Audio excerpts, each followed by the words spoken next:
Sir दो मुख्तसर से सवालात हैं। एक फवाद साहब से है कि जो सवाल करें तो मेहरबानी हो। सर गवर्नमेंट एंटिटीज़ के हवाले से सर बात करनी है कि उनकी निजकारी कब तक मुकम्मल के कब तक हो रही है, और दूसरा सर ये बताएं कि इलेक्शन के हवाले से क्या तैयारियां हैं। सुप्रीम कोर्ट ने चूंकि नोटिस सर्व किया है इलेक्शन कमीशन और आपको भी, फेडरल गवर्नमेंट को भी, तो उस हवाले से अब तक की क्या लेटेस्ट सिचुएशन? अच्छा, मैं समझा तुम मुरमची का पूछ रहे हो। चलो कोई नहीं, मुझे पता लग गया कि तुम किस चीज़ में इंटरेस्टेड हो। वो फवाद साहब से क्यों पूछ रहे हो? हम हुकूमत हैं, हम इस वक्त हुकूमती तर्जुमान के तौर पे मैं बात कर रहा हूँ। निजकारी का घंटों के हिसाब से, दिन के हिसाब से, सेकंड के हिसाब से तो हम बताने से माजूर हैं, लेकिन ये ज़रूर है कि हम पूरी तुंदई से कोशिश कर रहे हैं कि जल्द अज जल्द जैसे ही मुकम्मल होगा इंशाल्लाह आपके साथ, सबसे पहले आपके साथ शेयर करेंगे कि क्या हमने अचीव किया है। दूसरा इलेक्शन इंशाल्लाह गहमा गहमी हो गई है। मुझे तो लगता है कि इलेक्शन के बहुत जल्द डेट अनाउंस हो जाएगा। मैं और आप इकट्ठे वोट देने जाएंगे अगर हमारे एक ही शहर में रजिस्टर्ड हुआ वोटर, और अल्लाह खैर से अल्लाह, उसके बाद नतीजा आ जाएगा, फिर आगे चलेंगे। अलीना शिगरी पीछे जाएंगे।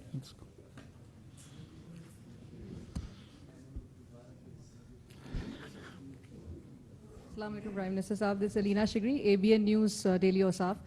My question is regarding the domestic politics that is taking place. आपको पता है साबिक वज़ीर आज़म नवाज शरीफ साहब मुल्क वापस आए हैं 4 साल के बाद, और उनकी हवाले से उनको क्रिटिसिज्म का भी सामना करना पड़ रहा है regarding the state machinery that is used for staging a political comeback, and your government is also being criticized for playing the role of a facilitator. तो state के हवाले से जो कहा जा रहा है that they are thick and deep with the regards to facilitating the former prime minister. इस हवाले से ज़रूर बताइएगा कि किसने instructions दी थी नादरा को इस्लामाबाद एयरपोर्ट पे नवाज शरीफ साहब के जो बायोमेट्रिक्स हुए थे, और जो फैसिलिटेशन के हवाले से जो एक आपको तनकीद का, आपकी गवर्नमेंट को तनकीद का निशाना बनाया जा रहा है, उस हवाले से ज़रूर बताइएगा। एंड जो लेवल प्लेइंग फील्ड है जहाँ पर आपने कहा कि गहमा गहमी इलेक्शन से मुतालिक शुरू हो चुकी है, with political parties demanding a level playing field, Pakistan peoples party, JUIF है, पाकिस्तान तहरीक इंसाफ, जिनको लोकल एडमिनिस्ट्रेशन की जानिब से गुज़िश्ता रोज़ भी कन्वेंशन की इजाज़त दी गई, लेकिन ऑल्दो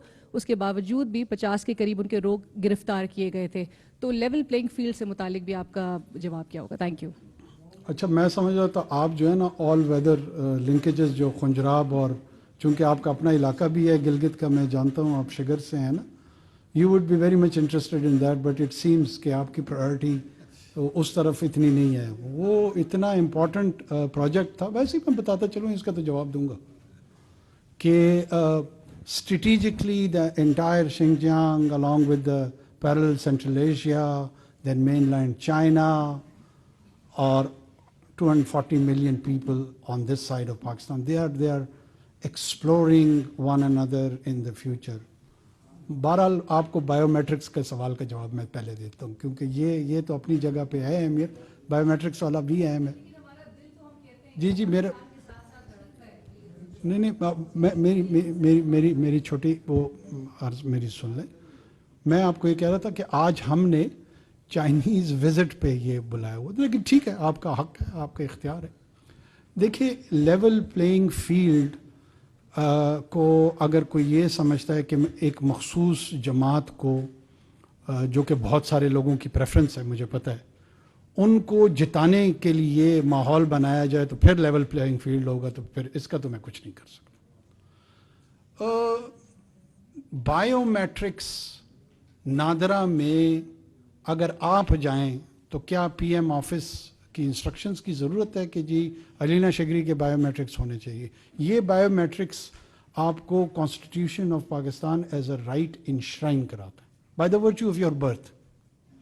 अगर मियाँ नवाज शरीफ पैदाइशी तौर पे पाकिस्तानी हैं, जो कि मेरे ख्याल में हैं, तो उनके बायोमेट्रिक्स होने के लिए कौन सी ऐसी एक्स्ट्रा माइल काम यहाँ पे हुकूमत ने किया है, और यहाँ पे नादरा को इंस्ट्रक्शंस गई हैं कि जनाब फ़ौरन पहुँच के उनके बायोमेट्रिक्स ले लें। उसकी रिक्वायरमेंट है, he is entitled as a natural born citizen of this country. क्या उसमें कोई उनको इस प्रोसेस से गुजरने में कोई पॉलिटिकल एडवांटेज मिला है, कोई और एडवांटेज मिला है, तो चलो मैं उस पर भी ज़रूर सोचता। एक नॉर्मल डेटाबेस प्रोसीजर को इस तरह पेश करना कि जी लेवल प्लेइंग फील्ड नहीं है। 2018 में लेवल प्लेइंग फील्ड याद है? वो याद है जब वहाँ पर वो कोई एक महाज बना था, वह साउथ जनूब ऐसे, याद है? नहीं, मुझे भूला हुआ है ना, मैं इससे पूछ रहा हूँ कि याद है? और फिर वो महाज कहाँ एंड अप हुआ? या मैं पॉलिटिकल बातें करना नहीं चाह रहा हूँ, मैं अवॉइड करना। हमारा काम देखिए सिर्फ इतना है कि हमने इस प्रोसेस को असिस्ट करना है। जर्नली कोशिश करनी है कि तमाम जमातों को जो हमारे स्टैंडर्ड्स हैं उसके मुताबिक एक so called level playing field मिले। उसमें उसके बावजूद क्वेश्चंस होंगे, उसमें उसके बावजूद लोग उसको अपनी सतह पे अपनी सेटिस्फेक्शन के लेवल पे नहीं पाएंगे, लेकिन जो बाय एंड लार्ज स्टैंडर्ड्स हैं वो अगर इन प्लेस हों तो we as a government would be quite happy कि हमने अपनी रिस्पॉन्सिबिलिटी फुलफिल कर दी। हम ये नहीं चाहते कि कोई भी पॉलिटिकल पार्टी एंटिटी और उससे जुड़े हुए प्लेयर्स वो पॉलिटिकल प्रोसेस से बाहर हों until and unless it is the judicial conclusion. अगर अदालती फैसलों के तहत मुझ पे पाबंदी लग जाती है, आप पे लग जाती है, दुरुस्त या गलत, बहरहाल इस निज़ाम के तहत हमें उसको तस्लीम करना पड़ता है। ये माजी में भी हुआ है, ये अभी भी हो रहा है, ये मुस्तकबिल में भी होगा अनटिल अनलेस पार्लियामेंट आने वाली रिफॉर्म कर दे और कहे कि जनाब जिस तरह वो बाकी ममालिक में भी तहरीकें चल रही है कि जुडिशरी जो भी फैसले करे उसकी जो फाइनल अपीलेट अथॉरिटी वो पार्लियामेंट को कर दे। हमें क्या एतराज़ है? वो डेलिब्रेट कर ले, वो सोचे कि जनाब ये जो जुडिशल फैसला है दुरुस्त है या नहीं है दुरुस्त। ये वो क्वेश्चन है जो पॉलिटिकल प्रोसेस में चलने हैं। अब ये 1.5-2 महीने में हमने कौन सी ऐसी अटेम्प्ट्स कर देनी है कि किसी एक जमात को जो है ना 171 तादाद में सीटें मिल जाएगी और वो हुकूमत साजी करेगी। अपने मेरे ख्याल में हर सियासी जमात को फोकस अपने अपने बयानिए पे करना चाहिए। वो इस मुल्क में क्या करना चाहते हैं, कैसी हुकूमत लाना चाहते हैं, महाशी पॉलिसियाँ क्या होंगी, सिक्योरिटी की पॉलिसियाँ क्या होंगी, बाकी जो जुड़े हुए इदारती इंस्टीट्यूशनल चैलेंजेस हैं उनके हवाले से उनका क्या व्यू होगा। अगर ये बहस इसके इर्द गिर्द तमाम इलेक्शन का हो तो वो मेरे ख्याल में मुनासिब होगा।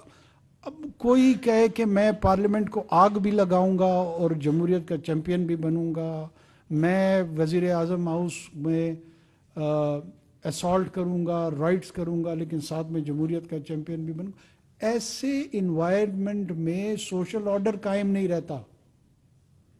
इसको पीसफुल प्रोटेस्ट से जो जोड़ रहा है जोड़ता रहे, कानून नहीं जोड़ता इसको। कानून की नज़र में एक बड़ी क्लैरिटी है। जो मदर ऑफ डेमोक्रेसी है, वेस्टमिनिस्टर में चलते हैं, लंदन में टोनी ब्लेयर कह गया हूँ, 10 डाउनिंग स्ट्रीट को आग लगाते हैं और फिर वहीं आग लगाने के अटेम्प्ट के बाद कहते हैं कि अब हमें राइट दिया जाए without be facing the law, और चूंकि ये मेरा डेमोक्रेटिक राइट है मैंने आग लगा दी। मैं देखता हूँ कि उस आग लगाने के जो अमल है उसको कैसे रिस्पॉन्ड किया जाता है। अब उसको अगर कोई ये समझ रहा है कि हम उस कंटिन्यूएशन में अब निगरान हुकूमत आ गई है तो उन तमाम चीज़ों को ख़त्म क्यों नहीं कर देते, लेवल प्लेइंग फील्ड दे दें, लोगों को आग लगाने की जो लाइसेंस है वो फराहम कर दें, ये तो नहीं हो सकता। अब इस अमल में एक्स जमात मुलव्विस है, वाई जमात मुलव्विस है, यही हरकतें अगर जमीयत उलमा इस्लाम ने की होती, आप अल्लाह को हाजिर नाजर जान के करें कि क्या यही पर्सपेक्टिव लोगों का होता जो किसी एक मखसूस जमात के साथ है। इन सब ने इनको मौलवी भी करार दे देना था, इस्लाम को रेडिकलाइज किस्म का दीन भी करार दे देना था, और इन सब पे बम्बारमेंट करने का डिमांड भी दे देनी थी कि F-16 इस्तेमाल करें। लेकिन दूसरी जानिब आप एक ऐसी जमात जो कि निस्बतन लिबरल है उसको उसी अमल की इजाजत, या लेट से ये पीपल्स पार्टी ने की होती, या लेट से ये PMLN ने की होती, ये किसी और ऐसी जमात मेन स्ट्रीम ने की होती। देखिए ये नहीं हो सकता कि अगर वो अमल जो है उसको तो लेवल प्लेइंग फील्ड आप नहीं समझते। क्यों कानून का निफाज करना, कानून की पासदारी करना, हम तमाम लोग ये सुनते आ रहे हैं rule of law. Isn't it the rule of law कि they are being tried and under those procedures there can be flawed procedures.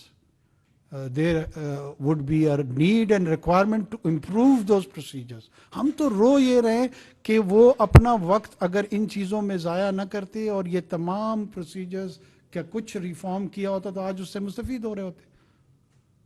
और इवन आने वाले पार्लियामेंट को भी मेरी ये दरख्वास्त है कि जहाँ जहाँ वो समझते हैं ज़रूर उन चीज़ों को इम्प्रूव करें, जहाँ पर ट्रांसपेरेंसी बने, जहाँ पे रूल ऑफ लॉ आए, जहाँ पे ऐसी चीज़ें जो एज अ सिविलियन आप समझते हैं कि आपके इकोनॉमिक और पॉलिटिकल राइट्स को प्रोटेक्ट कर सकते, तो करें ना, किसने रोका है?